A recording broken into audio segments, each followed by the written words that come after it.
இந்த தூரந்தர் படத்துக்கு ஆட்டுக்குட்டி அமீர் எதிர்ப்பு தெரிவிச்சிருக்கிறார். ஏன் பராசக்தி எதிர்ப்பு தெரிவிக்கல? மொழிவெறியை தூண்டி மொழிவெறி அரசியல் செய்வதை பராசக்தி ஊக்குவிக்கிறதா ஏன் அந்த அமீர் கேள்வி கேட்கல?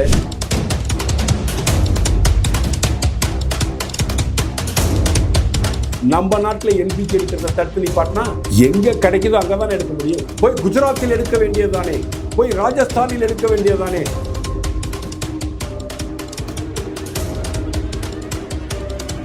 பணம் வைத்திருக்கக்கூடிய மிகப்பெரிய செல்வந்தரான ரவுடி ராஸ்கள் உலகத்தின் திறத்தன்மையும் சீர்குலைக்க வேண்டும். அதற்கு எத்தனை கோடி வேணாலும் செலவு பண்ணணும்.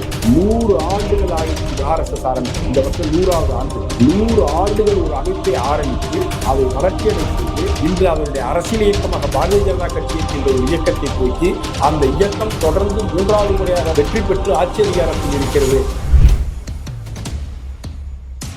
இந்துத்துவானா ஏதோ பெரிய பூதம் நினைச்சிட்டு இருக்காங்க. இந்துத்துவானா ஒன்றும் கிடையாது. இந்தியாவில் இருக்கக்கூடிய சடங்கு சம்பிரதாயங்களை கடைபிடிப்பதுதான் இந்துத்துவா.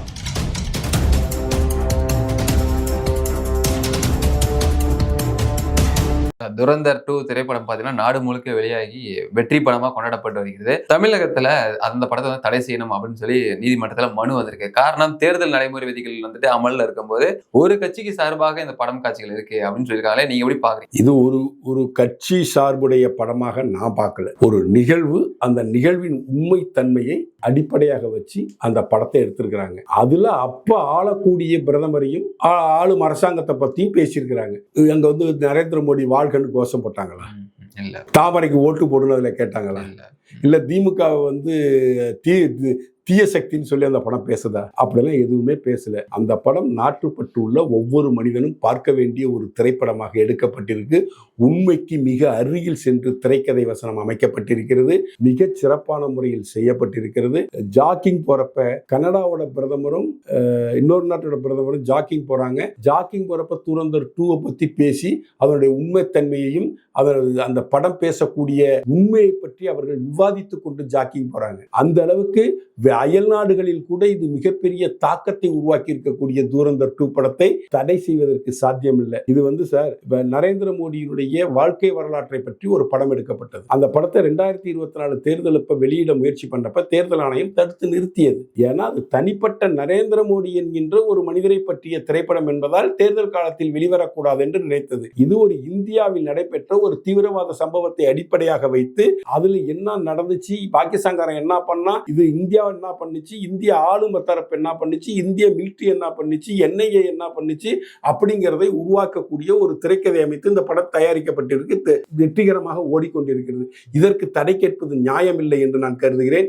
இது ஏதோ கம்யூனிஸ்ட் காரனும் திமுக காரனும் சேர்ந்து யாரோ முகம் தெரியாத ஆளை வச்சு கேஸ் போட்டிருக்காங்கன்னு நினைக்கிறேன். இந்த தூரந்தர் படத்துக்கு ஆட்டுக்குட்டி அமீர் எதிர்ப்பு தெரிவிச்சிருக்கிறார். ஏன் பராசக்தி எதிர்ப்பு தெரிவிக்கல? மொழிவெறியை தூண்டி மொழிவெறி அரசியல் செய்வதை பராசக்தி ஊக்குவிக்கிறதா ஏன் அந்த அமீர் கேள்வி கேட்கல? இந்த பிரகாஷ்ராஜன் ஒரு அயோக்கிய ராஸ்கல் திருட்டு பைய, அவனும் பொங்குறான். இது நீங்க உங்களுக்கு பராசக்தி நியாயம் என்றால் தூரந்தரும் நியாயம் தானே?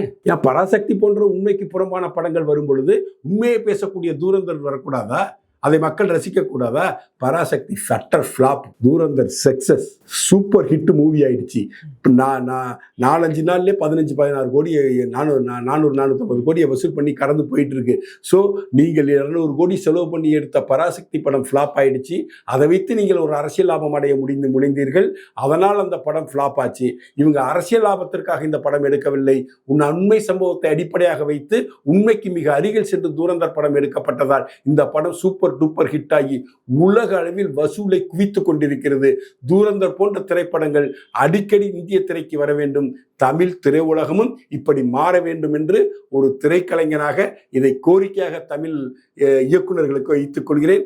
அமரன் என்கின்ற படம் சிவகார்த்திகேயன் படம். அது கொடுத்த வெற்றி, அது கொடுத்த சிவகார்த்திகேயன் கொடுத்த அங்கீகாரத்தை பராசக்தி தரைமட்டமாக்கியது. எனவே நடிகர்களும் இயக்குநர்களும் இது பற்றி சிந்தித்து நாட்டுக்கு சொல்ல வேண்டிய உண்மைகளை அடிப்படையாக வைத்து தமிழ் சினிமாவும் மாற வேண்டும் என்று அன்பான தமிழ் இயக்குநர்களுக்கும் கதாசிரியர்களுக்கும் நான் அன்பு கோரிக்கை வைக்கிறேன். நாட்டுல பாத்தீங்கன்னா பெட்ரோல் விலையும் டீசல் விலையும் உயர்ந்திருக்கு அப்படின்னு சொல்லி கம்யூனிஸ்ட் கட்சி கண்டனம் தெரிவிக்கிறாங்க. உங்க கருத்து என்ன சார்? முட்டாள்கள் தான் கண்டனம் தெரிவிப்பாங்க சார். உலகத்துல எந்த பிரச்சனையுமே இல்லை, உலகமே அமைதியா இருக்கு, அந்த நேரத்துல இந்திய அரசாங்கம் பெட்ரோல் விலையை ஏத்திருச்சு, எல்பிஜி கேஸ் விலையை ஏத்திருச்சு அப்படின்னா நீ விமர்சனம் செய்யலாம். உலகமே சிக்கி தவிக்குது போர் சூழல்ல அடிச்சு நொறுக்கிட்டு இருக்கான். ஈரானை இஸ்ரேலும் அமெரிக்காவும் தாக்குனா ஈரான் இஸ்ரேலை மட்டும்தான் அடிக்கணும் கனவு கண்டுட்டு இருக்காரு பைத்தியங்குடி ட்ரம்ப். அப்படிதான் கனவு கண்டு அடிக்க ஆரம்பிச்சாங்க. அவன் நீ என்ன அடிச்சு இல்ல, ஓ ராணுவ தளங்கள் எங்க இருக்கோ அங்கெல்லாம் நான் அடிக்கிறேன்னு அடிக்க ஆரம்பிச்சான். அனைத்து அரபு நாடுகளையும் அடிச்சு நொறுக்குறான். நீ 2 குண்டு போட்டினா நான் யுஏஇல 4 குண்டு போடுவேன், நீ 4 ஏவுகணை விட்டினா நான் பக்ரைன் மேல 10 போடுவேன், கத்தார் மேல 8 போடுவேன், நீ ஏன் ஒரு எண்ணெய்க்காரனை அடிச்சுன்னா நான் கத்தாரோட ஒட்டுமொத்த ஆயுள் சாம்ராஜ்யத்தை தரமட்டமாக்குவேன் அப்படின்னு ஒரு நிலைப்பாடு எடுக்கிறான். இது உலகம் முழுவதும் ஏற்பட்டு இருக்கக்கூடிய மாபெரும் பிரச்சனை. இந்த பிரச்சனையை இந்திய அரசாங்கம் மட்டும்தான், இந்தியா என்கின்ற ஒரு நாடு மட்டும்தான் மிக லாவகமாக கையாண்டு ஈரானிய அமைச்சர்களுடன் பேசி அந்த ஹமோஸ் நீர்நிலையை ஓபன் செய்ய வச்சு முதலாக அந்த நீர்நிலையை கடப்பதற்கு தடை விதிக்கப்பட்டு முதல் முறையாக தடையை தளர்த்தி வந்த முதல் கப்பல் இந்திய கப்பல் தான். அதன் பிறகுதான் எங்களுக்கு நட்பு நாடுகளுக்கு நாங்க திறந்துடுவோம், எதிரி நாடுகளுக்கு திறக்க மாட்டோங்கிற ஸ்டாண்டை ஈரான் எடுத்திருக்கிறாங்க. ஒரு விஷயம் தெரியுமா சார், ஈஜிப்து பக்கத்துல இதே போல ஒரு நீர்நிலை இருக்கு, இன்னும் 2-3 நீர்நிலைகள் இருக்கு உலக அளவுல கப்பல் போக்குவரத்துல. அங்கெல்லாம் அந்தந்த நாடுகள் கோடிக்கணக்கான டோல் வாங்குறாங்க அந்த நீர்நிலையை கடப்பதற்கு. ஆனால் ஈரான் மட்டும்தான் அங்க டோல் வாங்காம இருந்தான். இப்ப அவனும் டோல் போடுவேன்னு சொல்லிட்டான். இதுதான் அமெரிக்காவும் இஸ்ரேலும் செஞ்ச சாதனை. இப்படிப்பட்ட ஒரு மோசமான ஒரு போர் சூழல்ல ஆயுள் உற்பத்தி செய்யக்கூடிய நாடுகள் அத்தனையும் போர்ல மாட்டிக்கிட்டு சின்ன பின்னமாகி அவங்க குருடாயில் உற்பத்தியை நிறுத்திவிட்ட பிறகு, எல்பிஜி உற்பத்தியை நிறுத்திவிட்ட பிறகு இந்தியா மட்டும் ஏற்றக்கூடாது. இந்த கம்யூனிஸ்டுக்கு அயோக்கியர்கள் தானே நம்ம நாட்டில் எல்பிஜி எடுக்கிறத தடுத்து நிப்பாட்டினா எங்க கிடைக்குதோ அங்கதானே எடுக்க முடியும். போய் குஜராத்தில் எடுக்க வேண்டியதுதானே, போய் ராஜஸ்தானில் எடுக்க வேண்டியதானே. அன்னைக்கு இவனோதானே போய் போராடணும், கதிராமங்கலத்து இங்க புதுக்கோட்டை மாவட்டத்தில் இருக்கிற ஒரு ஊர்லயும் இவனோதானே தடுத்து நிப்பாட்டினானுவோம். உள்நாட்டு உற்பத்தி 20% தான் சார் எல்பிஜியை பொறுத்த வரைக்கும். அயல்நாட்டிலிருந்து இறக்குமதி பண்றது 80%. 80% நமக்கு கேஸ் தரக்கூடிய நாடுகள் போர் சூழல்ல மாட்டிக்கிட்டு அவன் எல்பிஜி உற்பத்தியை நிப்பாட்டி விட்டான். எங்க இருந்து நீ எல்பிஜி கொடுப்ப? உள்நாட்டிலையும் எடுக்கக்கூடாது, நீ தான் தடுத்து நிப்பாட்டுற, நீ தானே தடுத்து நிப்பாட்டுற, நீ தானே அங்க போய் போராடின, நீ தானே எடப்பாடி அவர்கள் ஆட்சியில் இருந்த பொழுது ஒரு மிகப்பெரிய பிரச்சனை 100-150 நாட்கள் போராடின, இத்தனை நாட்கள் போராடியது நீ தானே. இந்த எல்பிஜி விலையேற்றத்திற்கும் பெட்ரோல் டீசல் விலையேற்றத்திற்கும் இன்னும் பெட்ரோல் டீசல் விலையேற்றம் செய்யல கன்சியூமருக்கு. ஏர்கிராஃப்டுக்கு போட வேண்டிய பெட்ரோல் பிரீமியம் பெட்ரோலுக்கு மட்டும் 1ஆம் தேதியிலிருந்து விலையேற்றம்னு சொல்லியிருக்கிறாங்க. கேஸ் சிலிண்டர், வீட்டுக்கு போகிற கேஸ் சிலிண்டர்லாம் 60 ரூபா ஏற்றிருக்கிறாங்க. ஏன்னா உலக சூழ்நிலை அப்படி இருக்குது, உலக சந்தர்ப்ப சூழ்நிலைகள் அப்படி இருக்குண்டு. அதாவது சார் கத்தார்லேருந்து மட்டும் நம்ம 40% எல்பிஜி வாங்கிட்டு இருந்தோம். 40% எல்பிஜி சப்ளை நமக்கு கத்தாரோடைய அந்த மிகப்பெரிய எல்பிஜி உற்பத்தி கிடங்கி அடிச்சு நாசம் பண்ணிட்டான். எங்க இருந்து எல்பிஜி வாங்குவீங்க? எங்க இருந்து வாங்குவீங்க? இந்த முத்தரச வீட்டுல இருந்து வாங்குவீங்களா எல்பிஜியை? இந்த பேராசிரியர் அருணன் வீட்டுல இருந்து எல்பிஜி வாங்குவீங்களா? எங்க இருந்து எல்பிஜி வாங்குவீங்க? உற்பத்தி பண்ற நாட்டுல இருந்து தான் வாங்க முடியும். உற்பத்தி பண்ற நாட்டுல சண்டை நடக்குது, கண்ணா பின்னான்னு அடிச்சிட்டு இருக்கான். என்ன பண்ண முடியும்? நீங்க போறீங்களா போற நிப்பாட்டுறதுக்கு? நீங்க போங்களேன், புறப்பட்டு போங்க, அமெரிக்கா ட்ரம்ப் கிட்ட பேசுங்க, நெத்தன்யாஹு கிட்ட பேசி போற நிப்பாட்ட சொல்லுங்க. கம்யூனிஸ்டுகளை, இந்திய கம்யூனிஸ்டுகள்லாம் சேர்ந்து ஆள்களின் கூட்டம் சார்.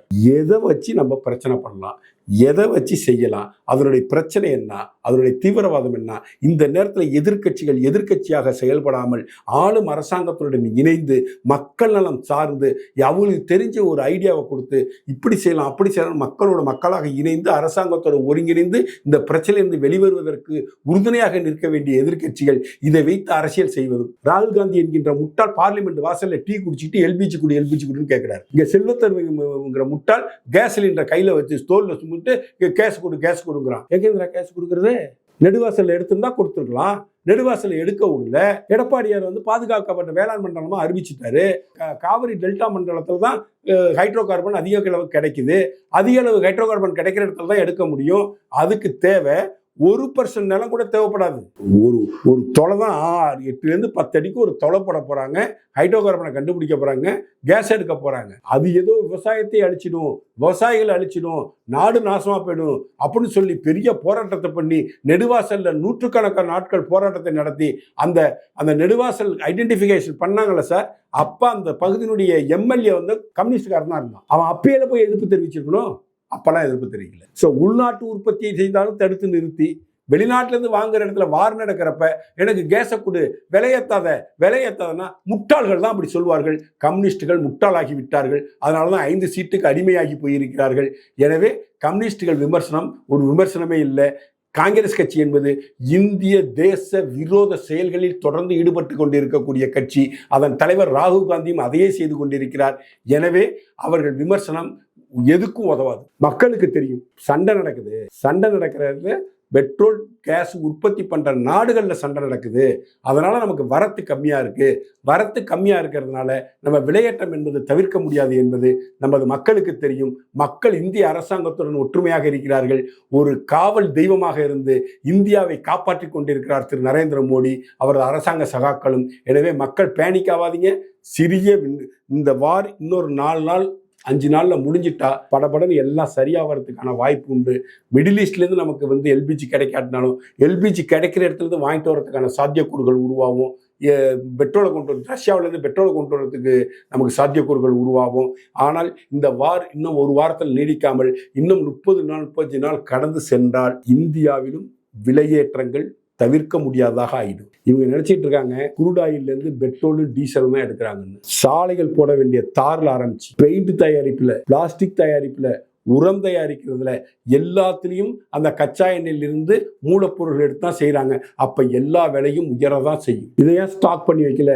இந்தியாவில் எவ்வளோ ஸ்டாக் பண்ணி வைக்க முடியுமோ அவ்வளோ ஸ்டாக் பண்ணி வச்சிருக்கிறாங்க. இப்படிப்பட்ட ஒரு போர் வரப்போகுதுங்கிறது ட்ரம்புக்கே தெரியாது. ட்ரம்பே முதல் நாள் நைட்டு தூங்கி முடிச்சு மறுநாள் கிளம்பி வச்சு அடிடான்னா இஸ்ரேல்காரன் அடிச்சிட்டு இருக்கான். இப்போ எப்படி நிப்பாட்டம் தெரியாம ட்ரம்ப் குழம்பி போய் கிடக்காரு. ட்ரம்புக்கு பைத்தியம் பிடித்ததால் ஏற்பட்ட பின்விளைவு இது உலக சூழல்.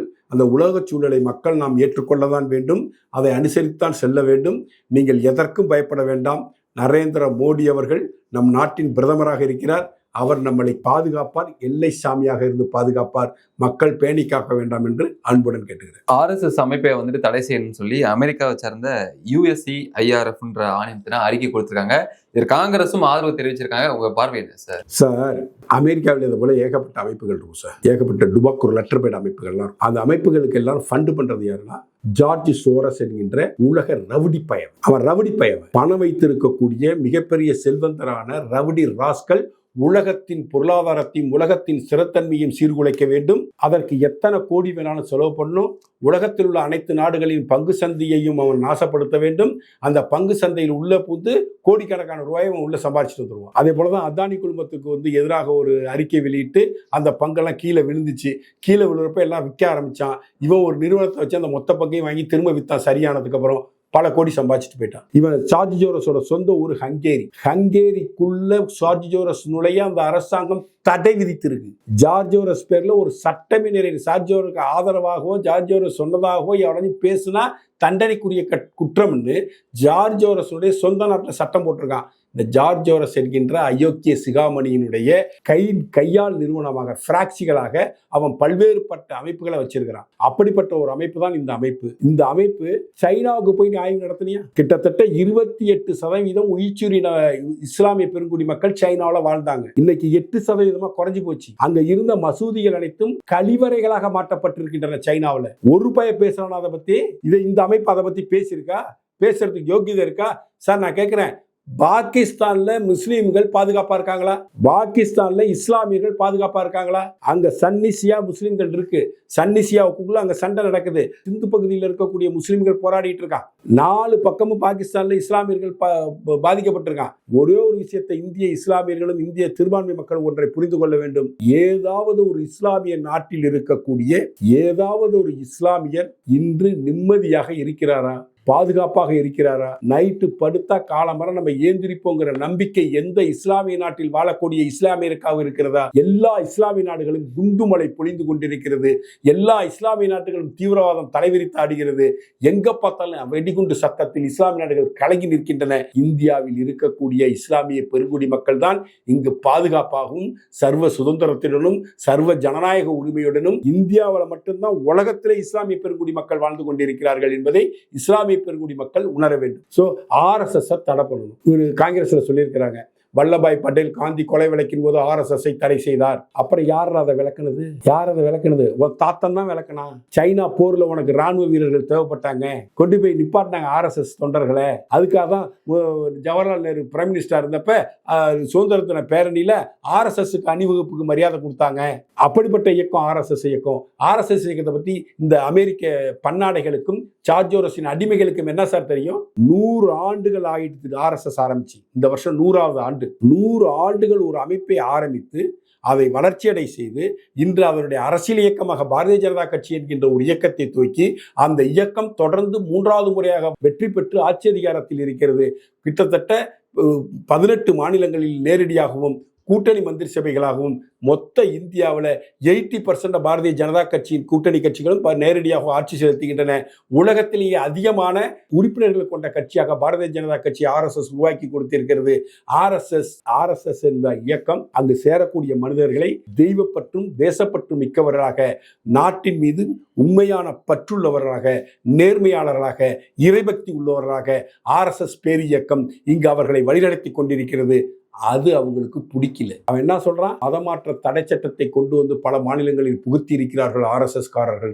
மதம் மாற்ற முடியல, கிறிஸ்துவ மிஷினரிகளால் இங்கு மதமாற்ற முடியவில்லை.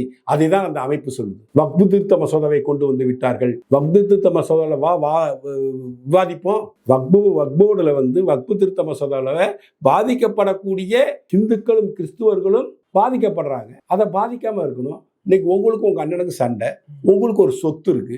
அந்த சொத்தை நீங்க பாகப்பிரிவினை செய்யாமலே இந்த சொத்தை நான் வக்புக்கு எழுதி வைக்கிறேன்னு எழுதி வச்சிட்டீங்கன்னா அது வக்பு சொத்தாயிடும். நீங்க இஸ்லாமியரா, இஸ்லாமிய கோட்பாடுகளை ஏற்றுக்கொண்டவரா, இஸ்லாமிய சித்தாந்தத்தை ஏற்றுக்கொண்டக்கூடிய இஸ்லாமியரா, இல்ல மதமாற்றம் அடைந்திருக்கிறீர்களா, அதெல்லாம் கேள்வியே கிடையாது. நீங்க உங்க அண்ணனுக்கு உங்களுக்கு பிரச்சனை, உங்க அண்ணனை பழி வாங்கணும், நமக்கு ஒரு கண்ணு போனாலும் எதிரிக்கு 2 கண்ணு போகணும்னு நினைச்சிட்டு சொத்தை வக்பு பண்ணிட்டீங்கன்னா அது வக்வாரிய சொத்தாய். இதையெல்லாம் மாற்றி தான் வக்பு திருத்த மசோதா சட்டம் கொண்டு வரப்பட்டிருக்கிறது.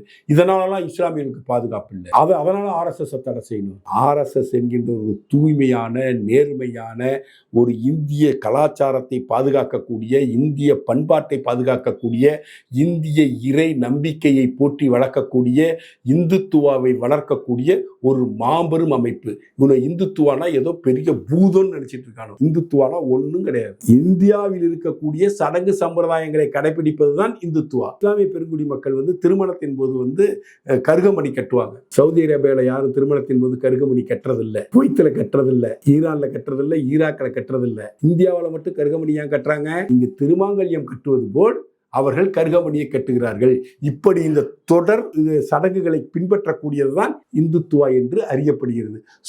RSS என்கின்ற மாபெரும் இயக்கம், நூற்றாண்டை கண்ட இயக்கம், எத்தனையோ தடைகளையும் பின்னடைவையும் சந்தித்த ஒரு இயக்கம் இன்று வீறு கொண்டு விருட்சமாக இந்த இந்தியா முழுவதும் பரவி ஒரு மாபெரும் மக்கள் இயக்கமாக மாறி இருக்கிறது.